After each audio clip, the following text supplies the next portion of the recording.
Hi guys, welcome back to JN talk. మీ ముందుకు మళ్ళీ వచ్చేసాను, మంచి రెసిపీతో వచ్చాను. ఏంటంటే కుర్బానికా స్వీట్ చేస్తున్నాను, చూపించేస్తారండి. చూసారా, నేను కుర్బానికా మిఠ నైట్లో నానబెట్టుకున్నాను. నైట్లో నానబెట్టేసుకొని దానిలో గింజలు తీసేసి ఇవే వాటర్తో నేను ఉడకబెట్టుకుంటున్నాను. 50 గ్రామ్స్ కుర్బానికా మిఠ తీసుకున్నానండి. తర్వాత దానికి కావాల్సిన ఐటమ్స్ ఒక పెద్ద బౌల్ షుగర్ తీసుకున్నాను. నానబెట్టుకొని కట్ చేసుకున్న బాదం తీసుకుని వీటిలో ఇత్తులు తీసేసి దాని పలుకులు అనమాట ఇవి. దాని పలుకులు కూడా వేయాలి అందులోనే. కలాకండ్ తీసుకున్నాను. తర్వాత ఫుడ్ కలర్ తీసుకున్నాను, రెడ్ ఫుడ్ కలర్ తీసుకున్నాను. చూసారు, దీనికి కావాల్సిన ఐటమ్ ఇవ్వండి. కుర్బానికా మిఠాకి కావాల్సిన ఐటమ్ ఇవే. సింపుల్గా అయిపోతుందండి, ఎక్కువ ఐటమ్స్ ఉండవు దీంట్లో. ఇదే వాటర్లో ఇంకా వాటర్ పోయొద్దండి, ఇవి వాటర్లోనే ఉడకబెట్టేయాలి. ఓకేనా, నేను పెట్టేసాను పొయ్యి మీద. చూసారా,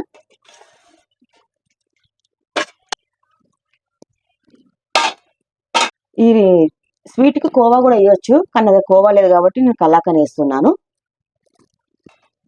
ఇది మంచిగా మెత్తగా ఉడకబెట్టుకోవాలండి, చాలా మెత్తగా మ్యాష్ కావాలి. ఇదంతా ఇవన్నీ పోయేసి మెత్తగా కావాలి, కలుపుతూనే ఉండాలండి. ఇది మెత్తగా కావాలి కదా, కలుపుతూనే ఉండాలి. ఉడుకుతుంది కదా, మనం ఉడకనిద్దాం. ఫ్రెండ్స్, మీరు నా ఛానల్ ఇంకా చూసి నన్ను ముందుకు తేవాలని కోరుతున్నాను ఫ్రెండ్స్. మంచి మంచి స్వీట్లతో, మంచి మంచి వంటలతో మీ ముందుకు వస్తాను. ఓకేనా, ఉడికిపోయింది కదా. ఇప్పుడు మళ్ళీ షుగర్ వేస్తాం కదా, మన షుగర్లో కూడా ఉడికిపోతుంది షుగర్. చూసారా, షుగర్ తీసుకుంటున్నాను. షుగర్ వేసాం కదా, లేకపోతే మాడిపోద్ది. మనం కలుపుతూనే ఉండాలి కొంచెం.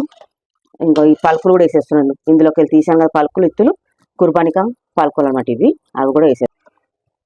చూసారా ఎలా అవుతుందో అండి గ్యాస్, ఎలా అవుతుందో చూడండి కదా. ఇప్పుడు ఫుడ్ కలర్ వేయాలి, రెడ్ ఫుడ్ కలర్. 2 స్పూన్స్ వేస్తాను. ఫుడ్ కలర్ వేసాం కదా, బాగా కలుపుకోవాలి దీన్ని. స్వీట్ని బాగా కొద్దిగా చిక్కపడాలి. బాదం కూడా వేస్తాను.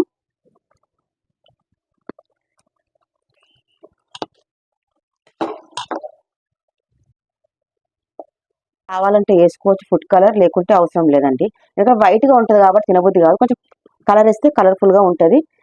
ఫైనల్గా ఇంకా బాగా బాయిల్ అవుతుంది స్వీట్. చూసారు, ఇదిగోండి. పోయి ఆఫ్ చేసేయాలండి. ఇందులో నేను కలాకను మళ్ళీ డ్రై ఫ్రూట్స్ వేస్తాను మీదకి వెళ్ళి. కొంచెం తీసి పెట్టుకున్నాను కదా బాదం. నేను చూసారా, ఈ మాదిరిగా అయితే చాలండి స్వీట్. చూసారు కదా, ఇంతుంది. ఇప్పుడు మనము బాదం కూడా వేసేయాలి. ఇందులో కలాకండ్ కూడా వేసేస్తున్నాను.